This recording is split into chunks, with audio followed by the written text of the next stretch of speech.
Hi family, யாருக்கெல்லாம் parotta with fish fry combo பிடிக்கும்? அப்போ இந்த வீடியோ உங்களுக்காக. இப்போது ஒரு பிளேட்டில் 4 புரோட்டா எடுத்து சேனலில் தாராளமாக ஊற்றி ஊற வச்சுக்கரலாம். இருக்கட்டும். இப்போது ஒரு கடாயில் எண்ணெய் ஊற்றி சோம்பு சேர்த்துக்கரலாம். சோம்பு நல்லா பொரிஞ்சு வந்தோடனே நம்ம பொடியாக கட் பண்ணியிருக்கிற பெரிய வெங்காயம் 2 சேர்த்து நல்லா வதக்கிக்கிடுவோம்.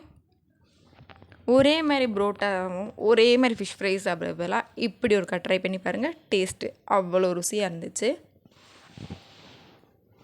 வெங்காயம் நல்லா வதங்கிக்கட்டும். ஆல்ரெடி புரோட்டா சானாலே உப்பு இருக்கும், நம்ம ஃப்ரை பண்ணியிருக்க ஃபிஷ்லேயும் உப்பு இருக்கும். ஸோ கிரேவிக்கு தகுந்த அளவுக்கு உப்பு சேர்த்தா போதும். வெங்காயம் நல்லா வதங்கட்டும். இப்போது 1 ஸ்பூன் இஞ்சி பூண்டு பேஸ்ட் சேர்த்துக்கரலாம். இஞ்சி பூண்டு பச்சை ஸ்மெல் போனோடனே நம்ம எடுத்து வச்சுருக்கிற பொடியெல்லாம் சேர்த்துக்கரலாம். நான் இன்றைக்கி 1/2 ஸ்பூன் தனி மிளகா பொடி, 1/2 ஸ்பூன் மல்லிப்பொடி, 1/2 ஸ்பூன் காஷ்மீரி சில்லி, 1/4 ஸ்பூன் மஞ்சள் பொடி சேர்த்துருக்கேன். காஷ்மீரி சில்லி ஆப்ஷனல் தான், நான் கலருக்காக சேர்த்துருக்கேன். மசாலாவோட பச்சை ஸ்மெல் போட்டும். இப்போது கொஞ்சமாக கருவேப்பிலை சேர்த்து நம்ம பொடியாக கட் பண்ணியிருக்கிற 2 தக்காளி சேர்த்துக்கரலாம். அளவான பழமாக 2 பழம் நான் எடுத்திருக்கேன். தக்காளி பழம் நல்லா மையாக வதங்கட்டும். இந்த டைமில் நம்ம எடுத்து வச்சுருக்கிற 1/2 கப் தேங்காய் பால், நல்லா திக்கான பால் 1/2 கப் நான் எடுத்திருக்கேன். மிச்ச பால் நான் வேஸ்ட் பண்ண மாட்டேன். நாட்டு சக்கரை போட்டு நான் குடிச்சிடுவேன். உடம்புக்கு அவ்வளோ நல்லது. நீங்களும் அதை ஃபாலோ பண்ணுங்கள். தேங்காய் பால் ஊற்றி கிரேவி ரொம்ப நேரம் அடுப்பில் இருக்க வேணால், சும்மா ஒரு 2 நிமிஷம் வதக்கினா போதும். கொஞ்சமாக மல்லித்தலை தூவி கிரேவி ரெடி ஆயிடுச்சு.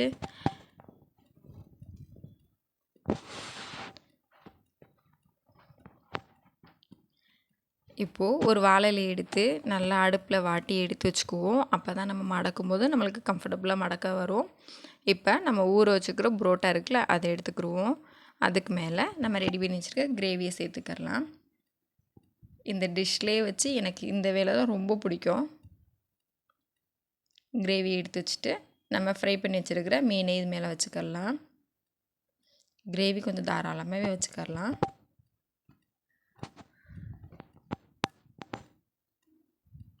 நான் இன்றைக்கி முழு மீன் எடுத்திருக்கேன். நீங்கள் துண்டு மீன்லேயே இது செய்யலாம். இப்போது மீனுக்கு மேலே கொஞ்சம் மசாலா வச்சுக்கிடுவோம்.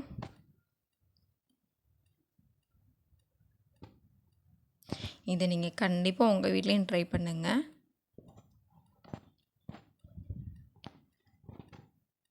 இப்போது கொஞ்சோண்டு லெமன் புழிஞ்சிட்டு கொஞ்சம் மல்லித்தலை வச்சுக்கரலாம்.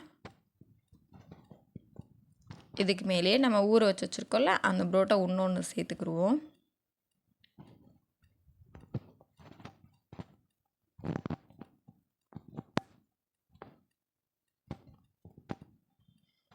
புரோட்டா சேர்த்துட்டு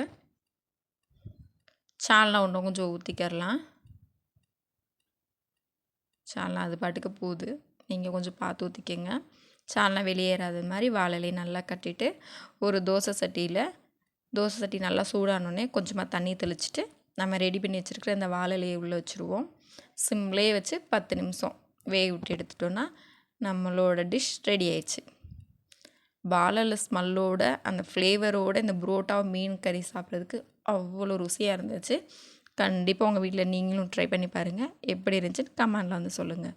வாங்க சாப்பிட்லாம். தேங்க்ஸ் ஃபார் வாட்சிங்.